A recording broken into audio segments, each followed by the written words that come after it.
Okay, recording. Welcome back, folks, to the Get a Grip on Lighting podcast. On today's show, we have Adrià Huguet-Ferran out of Spain. He's talking about software to control the chipboards or some sort of thing that controlled the LEDs. It was pretty cool. You're going to listen to it. He got all into it, and it's an interesting play. We're going to see what happens with all that kind of addressable lighting. But before we go there, we got to go to energyfocus.com, Greg. Energyfocus.com. That's ENERGYFOCUS.com and focus. Wow. Yeah. Not a better topic that we could talk about than that with this topic of this podcast we did today regarding LED lighting that can be color tuning, color changing, dimming. Energy Focus and Focus has the best product that's out in the marketplace to do that. You could keep your existing fixture and you retrofit it to their tubes that have the capability built into it. And you even mentioned it in the podcast today, Mike, about the switch on the wall, the importance of having it easy. They have a switch on the wall that tells you want it warmer, you want it brighter. I have a switch on the wall right over there. That's an N-Focus switch right there. I want to have a little bit warmer. I want it a little bit cooler. I want it full daylight, 65K. I want it dim, bright, whatever. I can set it right there. What a great system by Energy Focus, man. Yeah, you don't need to have an app that you're going to have download new software and all that stuff. I have that in my office, and it's a pain. I'd much rather just go up to a switch, go boom, boom, boom, move on. The age of the app is over. I'm calling it now. Nobody wants alerts from their lighting system on their phone, folks. Maybe a computer for a large building, you could have an integrated system.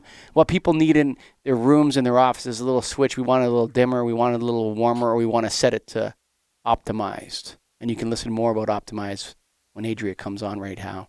Of course, the National Association of Innovative Lighting Distributors. Yeah, that's right. You need to join. Come on, man. What are you waiting for? But for right now, Adrià Huguet-Ferran on Get a Grip on Lighting. Welcome to the Get a Grip on Lighting podcast, Adrià Huguet-Ferran. Hello, how are you? Good. Say hello to Greg Ehrich. Let's talk a little. Let's get right into the custom light recipes to reduce jet lag or hospital stay. So you are well educated. You're a scientist. You have a physics degree, a master's degree in renewable and sustainable energy, and you're a professor. So yes, you're not a business. You're not making product claims. Are these claims, are they done in a scientific method? Have you tested anything? Have you studied anything?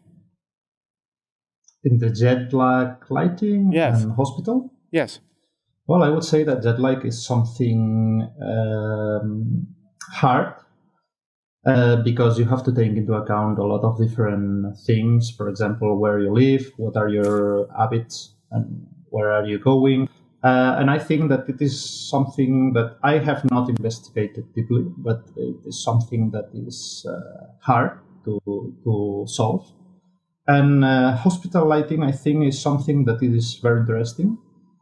But there's a lack of quantification in the results, I would say, because it is very hard to quantify the time, for example, that a patient spends in an hospital. It is hard to quantify the benefits of the light in the terms of the time that the patient spends in a hospital. That's the problem.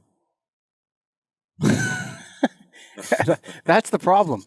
Go ahead, Greg. Yeah, so on your website, or if you can explain, say the name of what's the name of your company again?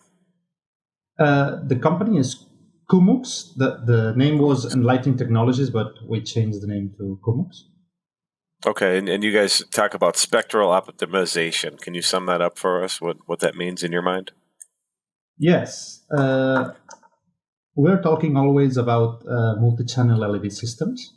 I mean systems with more than just a simple white. I mean systems with red, blue, green, purple, white, different kind of LEDs. That mixing this light, you can optimize different things. For example, in an RGB system, in a light bulb with an RGB classical, you can buy it in China for a few dollars. You can have millions and millions of different combinations that deliver different light characteristics. For example, we can talk about different CRIs. Okay, so optimizing this light means to find the best CRI for example, different CCTs. I mean, if you have, for example, an RGB white, you can have an optimization of the CRI from, 3,000 kelvins to 7,000 kelvins, with the CRI maximized in all of this CCT range. Okay, and you're talking this is with existing light fixtures, or you have to, as long as it's RGB, you have the capability to do any of this? Sorry, can you repeat the question? Well, when I was looking at your website, you talked about using your existing lighting. Mm-hmm. That you can optimally or spectral optimization of your existing lighting. But what do you need to have to make sure you can do that? Because not all existing lighting has RGB capability, so you obviously need that. You're saying? Yes. Basically, we are working especially with fixtures with more than, I would say, 2 channels, 3 and above. Then it depends on the spectral characteristics of each channel. I mean, it's not the same if you have 3 different whites, or if you have an RGB system, or if you have, a white, a red, and a blue. I mean, there is a lot of different cases, and we have to study all of that. For example, 1 month ago, we bought a light bulb from China. And the advertisement said that this light bulb had a CRI of 80. But mixing the light that this light bulb had, this light bulb was an RGB plus CCT, which means a warm white, a cool white, and an RGB. We achieved a CRI above 95 for a lot of different CCTs. So they didn't know they had the possibility to achieve these values of CRI. But in a software point of view, it is possible to improve the light quality in terms, I am talking about the CRI, but we can talk about different parameters, for example, the RF of the TM3018 or any other parameter. Now, maybe Spain is different from the US in terms of lighting systems that are out there, but how many do you run into existing systems that have the capability to multi-channel or RGB? Because we don't see a lot in our area. Yeah, yes, there is no a lot of different systems. I mean, it's a niche, I would say, in the market. I don't know exactly the percentage of luminaires with more than 2 channels. Nowadays, the tunable white, at least in Europe, is increasing. And you can see a lot of different projects with tunable white, with warm white and cool white, and everything in the middle. But more than tunable white is difficult to find in the market. Okay. And what specifically does your product do to the existing light? It's a software program that allows you to change the colors, or? Okay. Yes, I would say that our software is a software as a service tool that helps the lighting companies to enhance the, I would say, colorimetric, non-visual, and energy efficiency properties by mixing the different colors. Because we realize that a lot of different lighting companies that are not very big companies, they don't know the capabilities of their multi-channel systems.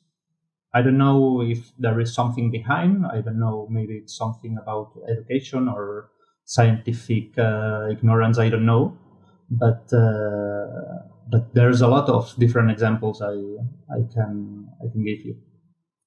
So you're saying that some systems that have like a blue or red might be more energy efficient than green? No. Okay. I would say that, for example, you can have a warm white LED with an energy efficiency, of 80 lumens per watt. But if you have also a lime LED or a green LED in your fixture, maybe this LED has superior efficiency. So mixing the light in a proper way, you can increase the energy efficiency of the overall light. Obviously, we are not We are not magicians. I mean, if you are working with LEDs with a very low efficiency, we can do anything. So, this idea of a dynamic lighting cycle, is that you guys? Yeah. And we've heard this before, that changing the color of the light throughout the day and having a bright light during the day and then having darkness at night, those contrasts are very important. But that's very crude, right? So if you say, okay, bright light during the day, dark at night, I think that's kind of like a step one. But what the intimations that have been kind of coming out is that the nuanced side of this is that human animals, we're animals like other animals, need the light to change over the course of the day, rather than, it's kind of rugged and crude to say bright at night and dark at night. And that's great if you do that. So this dynamic lighting cycle, does that include intensity of light and color tuning? Or describe that dynamic lighting cycle to me. Yes, and I mean, there's the change on the intensity, there's the change on the spectrum, or the light properties, the color properties. And also, I think that when talking about dynamic light, it's a good idea to talk about different distributions of light, different layers, for example, in a room. So, as you said, the first step is to change the light intensity. Because in the night, our body has evolved in the form that in the night, due to the position of the sun, there is no light outside, so our body is prepared to go to sleep, etc. And this is the first step. The second step is to avoid the blue light at night, and I think that this is something that people outside of the lighting world also knows. These things that people said that. I don't know, watching a movie in the mobile phone at the night or in the computer at the night is not the best thing you can do as an activity prior to going to bed. Because of the blue light the LEDs have in this spectrum. For example, when you're looking at a white screen, you are exposed to I would say, important blue light exposition. And finally, the distribution, because it's not the same that the light enters by the ceiling or by the floor. So, but this idea of holding a device in front of your eyes where the light is directly entering your eye is very unhealthy for people. And the warmer colors are just a mitigation to that. That's kind of what, like, you have those things you can put over the screen, or you can set your phone to have a warmer Kelvin temperature at night. Those are just mitigations. The idea of holding a device very close to your eyes and looking at it late at night is very, very bad for human sleep cycles. Is that the assertion here? Yes, I think so, because warm white LEDs also has blue light. Mm-hmm. I mean, they have less blue light, obviously, than cool white LED in general, because, it's not always this situation, but in general, warm white LEDs has less blue light than cool white LEDs. But yes, it's just a mitigation of the problem. Yeah, humans are right now, as we talked to another fellow yesterday, Nigel Harvey, about a whole host of environmental problems. Humans have only come up with mitigations. I have not seen a true solution to any problem in my entire life for any environmental problem. It's never happened. Greg, I'm telling you. You have these people rioting in the streets. You have 60-year-old white men in England getting arrested with Extinction Rebellion to try to change. It seems like there's no solutions, only mitigations. So let's get back to artificial light as a mitigation, not as a solution to the being indoors 90% of the time problem, but as a mitigation. Does your software create a way of changing the intensity and color of light over the course of a day? Yes, we have We have a tool that we have recently upgraded, which is called Timeline. And basically, I will explain you the flow of the software because I think that it will be easy to understand. In the software, you can create a new luminaire by adding LEDs from the market. We have an extensive database of 1,000. Well, nowadays it's more than 1,000 LEDs, and you can create a luminaire based on the PCB connections. I mean, you can have, I don't know, 10 red LEDs, 10 green LEDs, 20 warm white LEDs of the brands you are interested in. Then you create a simulation, which means that a lot of different combinations are calculated between those different intensities and light intensities, and then you have to optimize this cloud of solutions. I mean, if you're interested in warm white with a very high CRI, you can select the warm white combinations with a very high CRI. And then you save that as sims. Okay, I'm going to interrupt you. I'm going to interrupt Yes. you because I'm going to tell you something. So just so you understand, you're speaking to two guys that sell millions of dollars worth of lighting systems to people every year, okay? Now, nobody is going to optimize this. It has to come optimized. Is that right, Greg? Yes. Like we can't, like in the field, like nobody knows what to do. If you told the customer, okay, you're ready to go, now just optimize the system for your own health. Nobody has any idea what to do. And that was going to be my big question is, do you provide the capability or do you actually tell us this is what we need? Okay, there's two different layers here. The layer we have developed right now is let's say it's a tool for developers, for lighting companies that are creating new light recipes, I would say, okay, and they sell these solutions. I mean, there is some expert people who knows exactly, I don't know, the amount of blue light needed in order to get this or that. And you can also sell, I don't know, CRI above 90 in a lot of different CCTs and everything like that. So nowadays, this tool is a tool for lighting companies who are developing their own solutions, okay? And they want to be a little bit special, okay? I know this is a niche. I mean, this is not a software for the vast majority of the companies. But the idea is to get another step, and this is the second layer we are preparing, that the software automatically does everything. I mean, we have to think about particular solutions. I don't know, maybe for RGB white systems that can be converted to tunable white, for example. And we can give a solution about that. But obviously, we are looking the best market and the best way to give this kind of solutions. So just to clarify on my end is and maybe others that might be wondering this, you're rating the actual chip of the LED that goes in the fixture. You don't care about what housing it is, what fixture it is. It's the actual chipboard that you're looking at when you're talking the LED. Well, what we provide is the different intensities of the different channels of the LED fixture.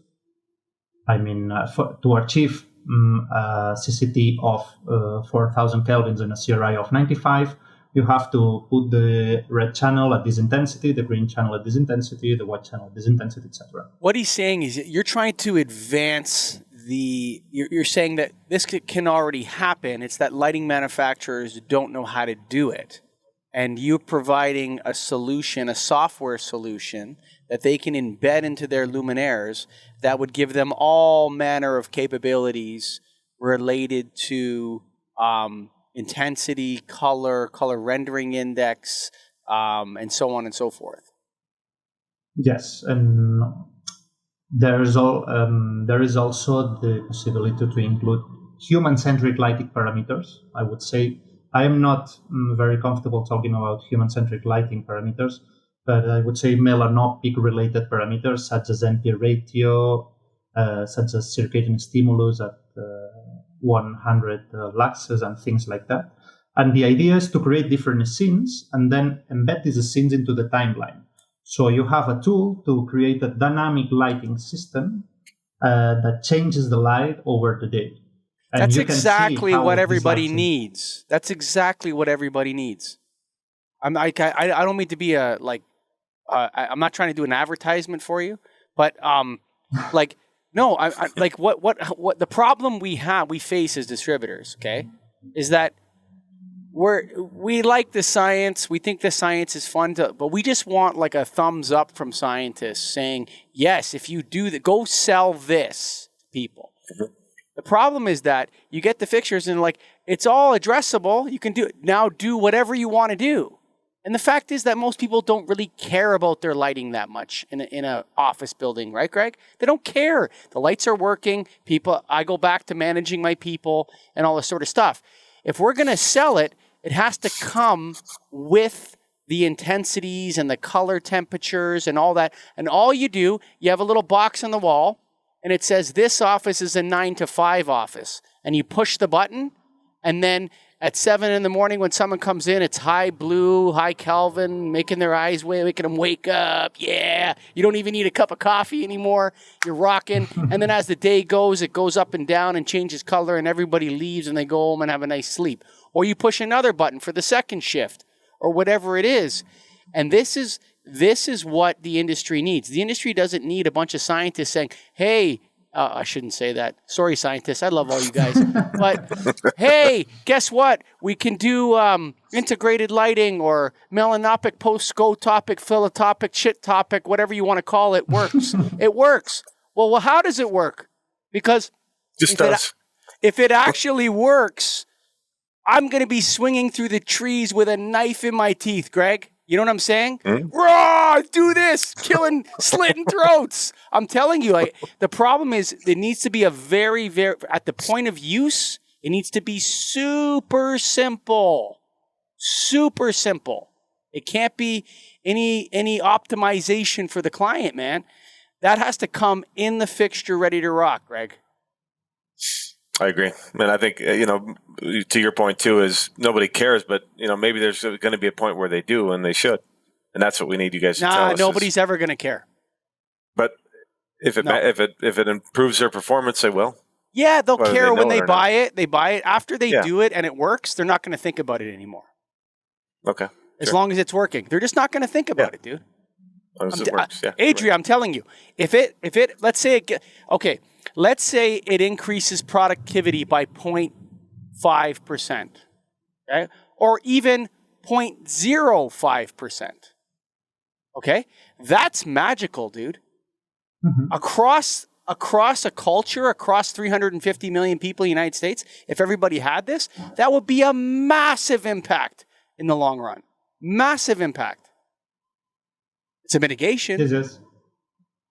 Yeah, I fully agree. I mean, there's a lack of scientific results quantifying the improve of the performance, the quality of the sleep, and everything like that. And as you said before, I think that the industry, I would say more generally, has a problem with the word smart, because nowadays everything is smart, and at the end of the day is just a graphical user interface in your mobile phone. I mean, a lot of smart devices are connected devices, but they are not smart. I mean, smart maybe is something autonomous, something intelligence, something more than just a graphical user interface that can be controlled using the mobile phone. Okay, can I have a tangent, Greg? A quick tangent? Is that okay? That's what you do here. That's what you do. Okay. So anytime, all the listeners out there, anytime anybody says your phone is smart, that means it's making you stupid. Okay? So the idea, listen, kids can't even read a map these days. They can't even orient themselves to a map, dude, to understand that the world is like this, and this street is here, and you're here. They totally need their phones to tell them where they're going. That's not smart. That's stupid. I'm sorry. But so there's my little tangent. But here's the thing. I think the worst thing you could do, the absolute worst thing you could do with this technology, if it works, if what you're creating is good, is make it an app for a phone. I think that's the worst thing, because then you have to then Google has you by the nuts and Apple has you by the nuts, and you have to update, and Marshmallow Android 6.5 doesn't work with this, and blah, blah, blah, blah, blah, blah, blah, blah. What you need is a light switch that has 3 settings or 4, something very, very extremely simple. And you know how they know that? They've proven that touch screens in cars are less effective than buttons. That people will take less time to use buttons in their cars than they will to use a touchscreen. It's like 4 or 5 times longer for someone to interact with a touchscreen while they're driving than it is to push a button. So we know that. So I would say totally embedded into some kind of a light switch on the wall that can be programmed to increase the intensity, lower the intensity, change the color temperature, and it's set. The clients just do it, and this is what healthy lighting is. Now, here's the problem, Greg. You ask it all the time. Here's the problem. What is the optimization? What should the Kelvin temperature be for an office worker who wakes up in the morning and goes to bed at 10 o'clock at night and eats dinner at 6 and has lunch at noon? What Kelvin temperature should it be at 10:36? You know that, Adrià? No. I think that nobody knows that. Mm-hmm. There's no simple response for this question. You can talk about the melanopic parameters, as I said before. For example, the EML or the circadian stimulus. There are few standards. I think that there is in the US, the Lighting Research Center are also working about that. But there is not a clear response. And I think that this is something that about science. I mean, the science is not prepared to give this particular response to this question. Maybe we can, as you said before, we can mitigate some problems, but I think that in this point there is no perfect optimization. You know what the reality is, Greg? What's that? I bet you it's different depending on your ethnic origin. I bet you that Swedish people, or those people that live in northern Finland, the Sami, the Sami people that live in northern Finland and northern Sweden, that are like super blue-eyed and super blonde-haired people, like super white. That's not a good word, is it? But anyway, like they're and then you go to like someone from Africa or India or something like that, it might be a completely different optimization. Yeah. So then we could have institutional racism in lighting.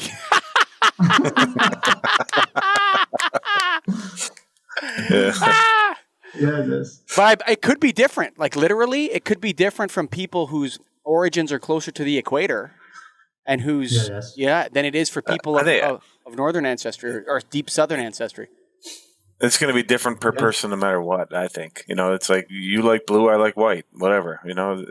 So I don't know how it'll ever get answered or solved, that this is how it should be. And that's why it's always like everybody makes it capable. A few have claimed that they have the system, and no one has proven what it is. So I don't know how to answer that. I have seen surveys that, for example, in the north of Europe, they prefer warm white light. And this is possibly because of the position of the sun along the year, because in the northern Europe, we are talking about very high latitudes, and the sun is not very high, even in June. So they, in an emotional point of view, which is one of the branches of human-centric lighting, they prefer warm white. For example, in the southern Europe, and I would say but I prefer also warm white, but there are people who prefer more, I would say, neutral white. And if I look through my window in the night, I can see the building I have in the other side of the street. And I can see a lot of people with warm white, but there is people with neutral and cool white in their bedrooms. And I think that in China is something similar. They prefer neutral white to warm white. And it's something that I don't understand, but maybe there's a cultural reason or an ethnic reason, I don't know. Or they could just be wrong. Maybe yes. Maybe it's Like- ignorance. I don't know. Or No, I'm not going to say that they're that they're making a mistake or whatever you want, whatever light you want, choose it. But we know that we know that bright light at night is not good for other animals. Like we know this. We know that high Kelvin temperature light at night is not good for other species of animals. None. There's no species of animals that's better off with higher Kelvin temperature light at night. And we know that lower Kelvin temperature outdoor lighting is better. It's a mitigation. We'd rather be dark, but it's a mitigation for the animals. So I don't know. I mean, that's if you answer that question, and you'll win a Nobel Prize, and then you'll cease to be a niche market. You'll sell a lot of lighting. Yeah. I'm sure about it. One question I was going to ask, you're a professor of efficient and intelligent lighting systems since 2016, is that right? Yes. So you actually do a class on lighting. Does that change every month? Well, how do you figure out your curriculum? No. I have two different groups in a single year. And this is an online version of the presential version of the master degree in the University of Barcelona, and they offered me to do the online part of the subject. And I don't know. I teach in this subject about efficient systems. I would say more or less. We talk about color. We talk about lumens per watt. Some technical stuff. We use simulation softwares. Things like that. And what course is that? Why do people take that? Just out of curiosity, more. What are they trying to get a degree in? The entire master is about renewable energy and sustainability, and this is something that in Europe and in North America is very common to understand why this is something good for the society. But for example, I have a lot of people from South America, which is an emerging market nowadays. There is a lot of people interested on, installing new wind power plants or solar power plants in their territories, and they are taking this course to, I don't know why, maybe to have a better position in their company or to get some knowledge about that. Is there any renewable energy, or is it all just a mitigation? Good question. I think that it is also all a mitigation. Maybe when the nuclear fusion power is discovered in the future, maybe we can talk about super clear, not 100%, but super clear source of energy. I got a message for your students. Ready? Tell me. The people that take Adrià's class are probably very interested in saving the planet. And I'm going to put it in quotations. Okay? The planet doesn't need to be saved. It's got nothing to do with the planet or anything else. The planet's been here for billions of years, and it will be here for billions more. Okay? If you want to solve any issue in the world that relates to environmental issues, you need to create grid scale electricity that is clean. Period. End of the story. That's in a very, very, very, very, very, very, very distant second. Very distant second. You need to be able to incinerate plastic cleanly. Those two things are the only two things that humans who wish to, in quotations, save the planet. The planet doesn't need us. It never needed us. Mm-hmm. Okay?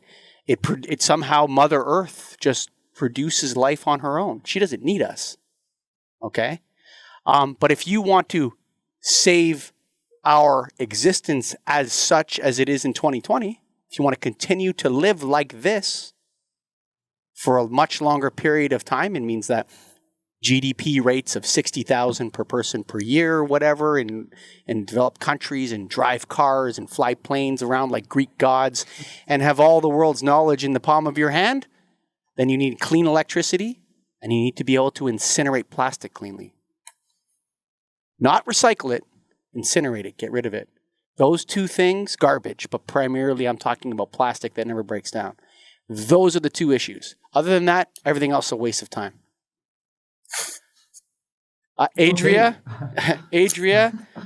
Huguet-Ferran, thank you for being a guest on the Get a Grip on Lighting podcast. Okay, thank you very much. Thank you.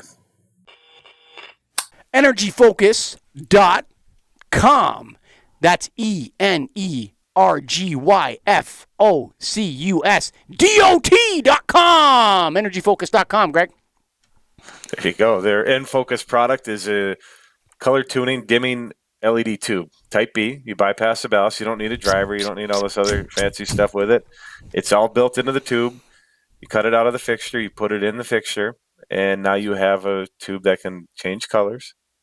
And, I mean, warm, dim to, or Kelvin temperatures, I should say. Mm-hmm. And then light levels as well. And line voltage. There's no additional wiring to be done. It can all be done in the fixture. You put that thing on the wall, nice easy switch. It tells you what you want to do, and you work it from there.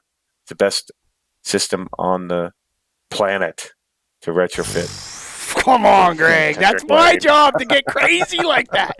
It is the best system. I'm sitting under it right now, fully flicker-free, of course, because they're the flicker-free originals at Energy Focus. But, you know, Greg, let's talk a bit. We're at the end of the show here, so we can go as long as we want. I love it. I love this end focus product. Okay, I'm just going to say it. I think it's fantastic. I'm doing my office with it. How do we sell this to the clients, though? I mean, this kind of sounds like a light head, but let's just do a hot blast here at the end. It's not that long a podcast. How do we integrate it? I think it's telling people that, you know, you want to have the capability, because how often do you run into a situation where somebody says, oh, this person here doesn't like the white light. They need it to be yellow. So now I got to go to this office and make sure these two fixtures are yellow. The next one's white. Oh, that one down. They kind of like it not as white or a little in between. So people, when you have multiple users in an office and you want to have flexibility, or if you're a commercial real estate tenant and you want to have flexibility, you can sell space based on that. Saying, hey, right now, here's our lighting. Oh, but look at this. You want to change it? Look how cool that is. And right there alone, I think that could be a selling point. So I have some of my own systems that I do, which I don't tell anybody about. I've never told you about, that involve like lighting controls and stuff like that. But they're all switch-based or sensor-based and stuff like that. Things that we do that really, really well that we do at my company. I think this can be added to the mix. I really want to start to tell my people to bring it up when they're in front of the client. Because it's with Energy Focus, it's actually not that much more expensive. No, it's not. And it's easy. It's really not. Like, you're going, you know, you're using the same fixtures. You know, hey, what? You're going to buy a $300 light fixture that's color tunable? Why? Right. Like, what is it that you want? You want a new fixture or you want color tuning? This product just makes so much sense. And my hat's off to John Davenport and James too, and all the people at Energy Focus for making a great product. National Association of Innovative Lighting Distributors. You got to go to NAILD.org. It's time for you to join. If you're a lighting distributor, we stand for and represent, and our mandate at NAILD is to represent and promote the prosperity of the independent lighting distributor. So go to NAILD.org. And, of course, Adrià Huguet-Ferran, thank you for being a guest on the Get a Grip on Lighting podcast, man. Lots of fun. Love to you over in Catalonia and all the peeps over there and all your students. Listening to this, I'm right. Everybody knows it. I called it for years now. Clean electricity. All you kids out there, I'm going to do a Don Cherry. They don't know what Don Cherry is over in Spain, but they're going to find out. I'm going to do, you know who Don Cherry is, Greggy? You know who Don Cherry is. No clue. No? I don't. Oh, my goodness. No. Kids out there, here's what you need to know, kids. When you're out there, when you're playing hockey out there, go out there. You need to get clean electricity, folks. That's what we need. That's all we need, so we can use as much of it as we want. No more mitigations. Thanks for listening.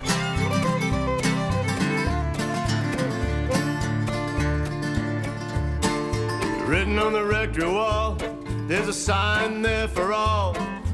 You are lost, Lord is there to find you.